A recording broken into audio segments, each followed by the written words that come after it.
सरकार अगर नहीं सुनेगी तो हमारा इरादा है इस सरकार को बदल के दूसरी सरकार लाएंगे और वो हमारी इन शर्तों को कबूल करेगी और ये किसान विरोधी तीनों कानूनों को रद्द करेगी। लेकिन जब किसान यहाँ पे आंदोलन करने आए थे शुरुआत में नवंबर के महीने में, तो वो कहते थे कि हम जो है इस किसान कानून है इनको ख़त्म करा कर जाएंगे, और आप कह रही हैं कि सरकार को हटा कर जाएंगे। क्योंकि हमने बहुत कोशिश कर ली, सरकार मानने वाली नहीं है, सरकार ढीठ है और सरकार सिर्फ अपना फ़ायदा देखती है। अगर सरकार ये तीनों किसान विरोधी कानून वापस लेती है तो सरकार को कहीं ना कहीं दिख रहा है कि उन्हें झुकना पड़ रहा है, तो ये सरकार झुकना नहीं चाह रही है। तो इसलिए अब हमें लगता है इतना लंबा वक्त हो चुका है तो ये सरकार ऐसे सुनने वाली नहीं है, क्योंकि जनता ही सरकार को बनाती है और अब ये सरकार नहीं सुन रही है तो अब हम सरकार को ही बदलेंगे। मैम, आप ये कह रहे हैं कि सरकार को बदलेंगे, लेकिन ये जो मोदी सरकार है बहुत मजबूत इनको बहुमत मिला हुआ है देश में। इस 7 साल के दौरान जितने भी सरकार ने फैसले लिए हैं, चाहे नोटबंदी हो, 370 हो, GST हो, 3 तलाक हो, 370 हो, 35 हो या तीनों किसान कानून हो, किसी पे भी मतलब फैसला इसने पीछे नहीं हटी है सरकार इन कानूनों से, तो किसान कैसे इसको इसीलिए तो सरकार पीछे नहीं हट रही है कि अगर सरकार ये तीनों किसान विरोधी कानून वापस लेती है तो ये सरकार को वो सब भी अपनी गलतियां कबूल करनी पड़ेंगी, उन सबको भी वापस करना पड़ेगा। इसीलिए सरकार झुकना नहीं चाह रही है और ये सरकार अभी तक जितने भी ये सारे काम किए हैं सारे देश के हित में नहीं किए हैं। इन सभी कामों से देश को नुकसान पहुँचा है, GST लगाकर व्यापारियों को नुकसान पहुँचाया। आज देश की हालत देख रहे हैं कि मजदूर हो या कोई बड़े से बड़ा बिजनेसमैन, 132 कंपनियां जो है बंद हो चुकी हैं, जो कितने लोग बेरोज़गार हो चुके हैं, जो बड़ी कॉर्पोरेट कंपनियां थी वो भी बंद हो चुकी हैं। तो देश हमारा कहाँ आ गया और सरकार कोई भी काम जो करना चाहिए वो काम कर ही नहीं रही है। नई नई बीमारियां और आती जा रही हैं पर सरकार बेफिक्र होकर आराम से बैठी हुई है। ये सिर्फ सरकार लूटने पे इस आपदा के वक्त में भी अपना फ़ायदा देख रही है, आपदा को भी अवसर में बदल दिया है। काला धन मैडम विदेशों में बढ़ गया भारत का, क्या कहोगे? मोदी जी ने कहा कि हम काला धन लाएंगे। देखिए, नोटबंदी जो सरकार ने की थी, नोटबंदी दरअसल अमीरों को ही उसका फ़ायदा हुआ है। जो काला धन सरकार ने उल्टा बोला था कि काला धन हम लाएंगे, बल्कि वो काला धन उस नोटबंदी के दौरान सरकार ने वाइट मनी में तब्दील कर दिया। जो बड़े बड़े व्यापारी थे उनको किसी को भी लाइन में लगे हुए नहीं देखा। लाइन में कौन लगे थे? गरीब मजदूर। और मजदूरों को इस तरह से मोदी सरकार ने जो है, मोदी जी ने इस तरह से समझाया और बोला कि नहीं, आप मेरा सहयोग दीजिए, 70 दिन दीजिए। वो 70 दिन क्या, 7 साल गुजर चुके हैं, उसके बाद भी क्या देख रहे हैं? उस वक्त इतनी कुर्बानियाँ दी देश के लोगों ने कि मतलब मजदूर जो बेचारे खड़े थे, लाइनों में खड़े थे, रोज़ जो कमाते थे, रोज़ खाते थे, उनका ये हाल था कि वो एक दिन कमा रहे हैं और एक दिन लाइन में खड़े हैं पैसे बदलवाने के लिए। उनके घरों में बच्चों के पास दूध पिलाने तक के लिए पैसे नहीं थे। लाइन में लगे बुजुर्ग हैं, महिलाएं, कितने लोग मर गए, कितने लोगों के घर में हादसे हुए जो भूखे रह के उस दौरान भी मरे हैं। पर क्या हुआ? कुछ भी नहीं हुआ। वो सब उल्टा, बल्कि सरकार ने काला धन सफ़ेद बिल्कुल भी नहीं उतरी है सरकार ने, बल्कि अपने नहीं, सिर्फ चंद पूंजीपतियों को फ़ायदा पहुंचाया है जो 1% है। पूरे देश को उन लोगों को बेच दिया है। देखिए कितना 70 साल का वक्त लगा था देश को तरक्की के राह पर लाने में, और 7 साल लगे हैं देश को इस सरकार ने उल्टा कर दिया है। बिल्कुल आज जो है पैदल कर दिया है, हर इंसान को पैदल कर दिया है। मैडम, जो पहले सरकार आई थी यूपी, इसकी मोदी पहला शासन था 2014 में, तो उस दौरान मोदी सरकार ने बहुत ही कठिन फैसले लिए थे, चाहे नोटबंदी हो, 3 तलाक हो, GST भी तभी आ गई थी। तो जो ऐसे जन विरोधी फैसले लोग कहे जाते हैं, ये वो 2019 में फिर सरकार द्वारा बन गई थी। क्या वो सारे फैसले सही थे? देश ने उनको माना था कि वो जनहित में है वो?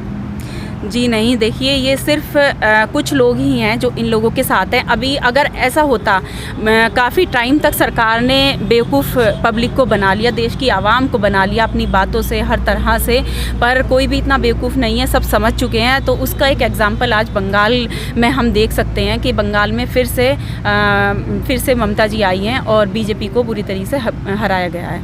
2018 में भी किसान आए थे क्रांति गेट पर, बड़ा यहाँ पे आंदोलन हुआ था, लेकिन इसी किसानों ने फिर से मौका दे दिया मोदी सरकार को। अब किसान कह रहे हैं कि हमसे गलती हो गई थी, 2 बार गलती कर चुके हैं किसान। बिल्कुल, देखिए उस वक्त यही लोग थे कि सरकार को दोबारा चुना, और कुछ लोगों ने जो है, ज़्यादा लोगों ने नहीं, कुछ EVM में ये लोग गड़बड़ करते हैं और पूरे के पूरे पोलिंग कैप्चर कर लिया करते थे जो ये सरकार आई है।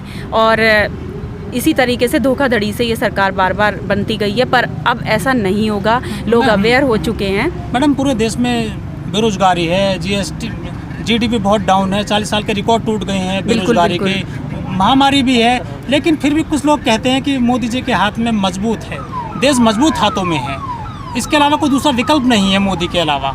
क्या लोगों को कुछ ऐसा मतलब दिख रहा है मोदी में? देखिए, कुछ नहीं दिख रहा है। सिर्फ ये चंद लोग कहते हैं कि मोदी जी को भगवान की तरह मानते हैं, पर ऐसा नहीं है। अगर मानते हैं तो आज पूरा का पूरा देश सड़कों पर क्यों है? पूरा देश सड़कों पर है, सब भूखे मर रहे हैं, गरीब लोग सब शहरों से लौटकर गांव की तरफ जा चुके हैं। गांव में भी सिर्फ एक हमारे पास ज़रिया जो है वो खेती का ही ज़रिया है, जो कि इंसान गांव में भूखा नहीं मरता है, वो कुछ ना कुछ खा के अपना पेट भर लेता है। पर शहरों में बहुत बुरी हालत हो चुकी है। कहाँ बुरी हालत है मैडम? देश पेट्रोल 100 है, डीजल 100 है, और जो सरसों का तेल है वो भी 100 से 200 के ऊपर चला गया है। लोग कोई विरोध नहीं कर पाते सड़क पे गैस आकर के। सिलेंडर भी नहीं, बिल्कुल हम विरोध करेंगे। अभी हमारा विरोध होगा, इस पर भी, महंगाई पर भी बहुत ज़बरदस्त विरोध होगा, और महिलाएं भी इसमें बड़ी तादाद में शामिल होंगी, क्योंकि स्मृति ईरानी जी जो 400 का जब सिलेंडर था तब वो कहती थी कि सिलेंडर महंगा है। आज सिलेंडर 1000 रुपये का हो चुका है, तो आज कहाँ हैं वो? आज क्यों नहीं कह रही हैं कि सिलेंडर महंगा हो चुका है? सिलेंडर ने, मोदी सरकार ने जो है सिलेंडर फ्री में कनेक्शन दिए हैं, और ये कह के कि फ्री में मैंने इतने घरों में जो है चूल्हा दे दिया है। बाकी उनको रिफ़िल कराने के लिए महिलाओं के पास पैसे ही नहीं हैं, तो वो कहाँ से रिफ़िल कराएं? वो आज ऐसे के ऐसे डेमो की तरह रखे गए हैं। मैडम, हमारे देश में जो आप बता रही है मुद्दा महंगाई है, बेरोजगारी है, लोग सड़क पर आएंगे, परेशानी है, लेकिन आपको नहीं लगता कि देश में जो मुद्दे हैं, हिंदू मुस्लिम है, जात बिरादरी है, देखिए ये सारे मुद्दों को इसी एक चीज़ पर ढक देते हैं कि हिंदू मुस्लिम कर दीजिए, तो सारे मुद्दे वहीं ख़त्म हो जाते हैं। वो सब जो है इसी चीज़ में आकर उलझ जाते हैं, और सारे मुद्दे ये इसी पॉलिटिक्स में ये कामयाब हो जाते हैं। ये धर्म के आधार पर ये राजनीति कर रहे हैं। पर अब जो है ये देश समझ चुका है, हमारा देश धर्मनिरपेक्ष देश है और वो रहेगा।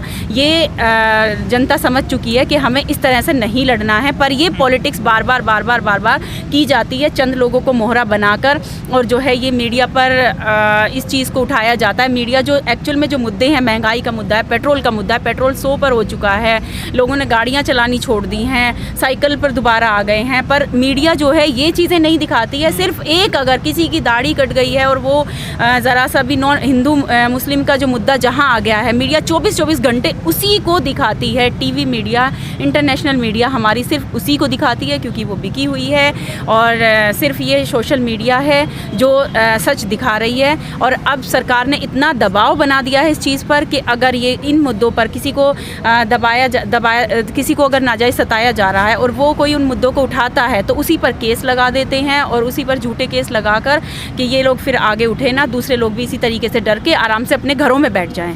जैसे आप कार्यकर्ता हैं, एक्टिविस्ट हैं, क्या आपको डर नहीं लगता कि दिशा रवि जैसे लोग हैं जेल में चले जाते हैं, FIR हो जाती हैं, या नव कौर वो पंजाब में एक्टिविस्ट है, तो आपको डर लगता है कि आप पे भी कार्रवाई कर देगी पुलिस?